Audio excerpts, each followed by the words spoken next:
Hello, YouTube. Welcome to my channel, Marriage, Politics, and Sports. Every time I'm starting to put out more and more of these dinner videos. Listen, it's all part of the relationship stuff. Since I'm retired, I cook for the family every so often, and and I just say, listen, I go through the preps, I take pictures. They're all stills, right? I don't have like another cameraman filming me and talking and stuff like that, but I just like to share the steps that I go through to cook a meal, any kind of meal. And just, some of the recipes I get off of the internet, of course, some I make up myself, but it's just fun. As quiet as it's kept, I used to cook when I was in college, I hate to say it, but that was the way I used to, kind of, that was part of my game.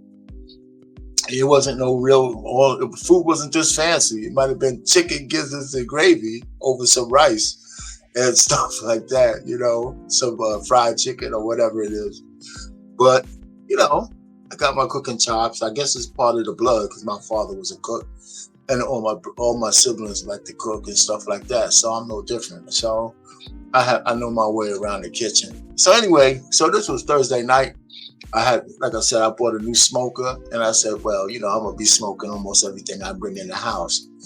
So I had some chicken thighs, and I wanted to smoke that. And what goes with that? Some good rice pilaf, and okay, so because of my wife, I have to have vegetables or something that comes out of the earth, So not that I mind it anyway. So I said, okay, let me make this cucumber salad, and what do I want to put in it? Mostly cucumbers, but I have some peppers and some red onions. I have a nice Parmesan oil and vinegar vinaigrette and Parmesan cheese. So I mix all that up and it's pretty good. So I'm gonna just go through the steps, and and this won't be that long.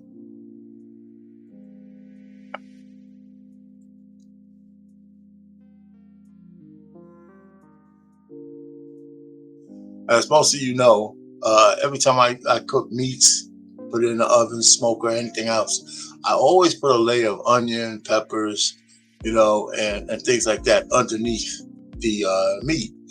What I didn't put here is I had a nice marinade of wasn't urban garlic, it was something like ginger and something else, and I poured that in this, and then I just put the chicken on top of it, right? And I put the chicken face, the skin down, to begin to cook, right? So all this upside down, all this stuff is seasoned, and then I put it in the smoker this way, upside down, because I'm gonna flip it all over once it's baked, and I'm just gonna put it in the oven and put it on boil so I can get a little crispy look on the skin on the top. Right, so this mushrooms, it seemed like they're just hanging out there, but what I did was I put this in the boiling water, not water, but boiling vegetable broth in preparation for the rice pilaf. And so I skipped that whole part. I didn't take a picture of the rice pilaf until later. This is the salad after I cut up everything, cut up the cucumbers, the peppers, and this one I didn't have any romaine lettuce or anything in that at all. I just wanted the cucumber to be the headliner, and the peppers and the onions, and the vinaigrette. I didn't overdo it. Then I put pepper on this, a lot of pepper, and a little flavored seasoning with very little salt, and the Parmesan cheese, and then I mixed it up, and you'll see it on my final plate. It's a chicken in a smoker. Still has a little cook to do. And you see, I like a lot of people put the chicken and stuff right on the grill. But when you're smoking food, doesn't matter whether you have it in a container or not. The smoke gets into all the meat. And so I don't, I treat this like a regular oven. I'll clean it every so often, but like a regular oven, you don't have to clean it after every cook unless you're spilling a lot of food. So this one I try to not get it all messy and dirty. I'll just, where I can, I try to catch the droppings within the pan, or the drippings, not droppings, but drippings in the pan. All right, so this is how it came out, and this is before I flipped it, or is it after? One of it doesn't matter. It was before I flipped it. So let me go back So after I flipped it and I, put some barbecue sauce on, I got this nice barbecue sauce, a little bit of heat. I put a little bit more red hot sauce in there, not sriracha, but red hot sauce. And then I layered this out. Now, there's some gaps in there because I had to taste test this damn thing, before I finished it. So the chicken was really good, well cooked, all the way to the bone, no red, no nothing. The meat was real tender. And I put it all back under the broil at high so I can get the little crust of the skin on the top. So this way, it's not soggy. It was just good. It came out really good. So now this is the final picture. Now my plating skills still suck, but this is it. And the salad was really good. The chicken was tasty, flavorful, and the rice. I use like vegetable broth instead of regular water. And I always season the water with parsley and rosemary, thyme.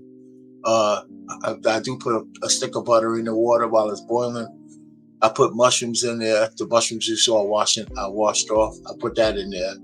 I wash off everything. Washed off the cucumbers. I actually washed up the chicken. I make sure I put it in a bucket so it doesn't splash, right? Then you just kind of rinse it off, get whatever is on it off. And so that's what I do. So this is the final product. And it took me a few hours to get it all done, but it was pretty good. I get like grade A ratings, I gotta, get the credits with the wife and the daughter, and everybody. We got leftovers. Definitely, probably going to be eating this again on Sunday or tonight or whatever else. We have some other leftovers in the refrigerator, but I probably won't cook a new meal this Sunday. But next Sunday I got something special coming up. But I don't know. My mind changes. I might buy some stuff and cook another meal for Sunday. Who knows? I like doing this stuff, man. It's just like so many different recipes, so many different things you could cook out there. And a lot of times I'm just experimenting. All right. So, hey, listen, if you like your way around the kitchen, doesn't matter whether you're a man or a woman, of course. Everybody knows the best chefs are men, And so this whole notion that you don't have to have a wife and she needs to cook for you is hogwash. I didn't marry my wife for her cooking skills, even though she could cook pretty well. I needed other things from her. So cooking is a bonus, especially when the kids are around and I'm out working. But still, So when I hear guys talk about, oh, can she cook and can she clean? Is that at the top of the list? Really? Or is respect at the top of the list for you? I don't know, man. You guys figure it out. You Gen Zers and you millennials. Who knows the hell what y'all thinking about? Anyway, our pain, marriage, politics, and sports. Bon appetit.